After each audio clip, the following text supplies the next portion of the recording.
bem-vindos a Braga e bem-vindos e bem-vindas de novo à minha canal. Estou de volta. Eu fiz uma pausa aqui no YouTube porque eu precisava descansar. Depois de caminhar tanto, eu sempre cheguei muito cansada ao nosso destino cada dia, então decidi fazer uma pausa e não fazer vídeos todos os dias mentre caminhávamos no Caminho Torres. Então agora vou fazer um resumo do Caminho Torres em geral, ou pelo menos da parte do Caminho Torres que nós fizemos, porque não caminhamos o Caminho Torres inteiro.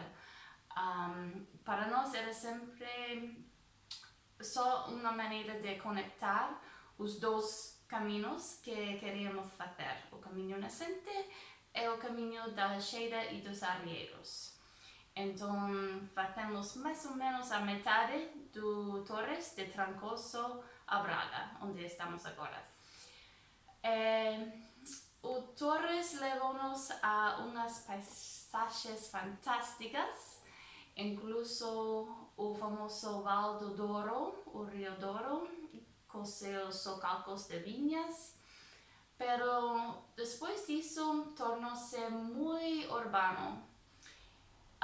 Ainda que as vilas onde dormimos, a maioria eram vilas muito bonitas também, pero entre essas vilas havia regiões semi-urbanos de pouco interesse para mim e quase sempre caminhamos sobre o asfalto. Então é uma mágoa que a minha lembrança primária do Caminho Torres vai ser o asfalto, porque sempre é muito difícil para mim caminhar sobre o asfalto.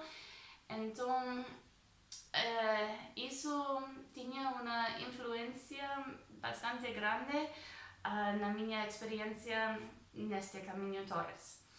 Pero agora vamos começar outro caminho, o caminho da Cheira e dos Arrieiros. Este aqui, que vai de Braga a Santiago. Creio que este caminho vai ser muito rural, muito illado, então neste sentido vai ser um pouco parecido ao caminho nascente, pero com uma paisagem diferente, por suposto, porque agora estamos no norte de Portugal e logo vamos estar finalmente em Galicia. Até amanhã!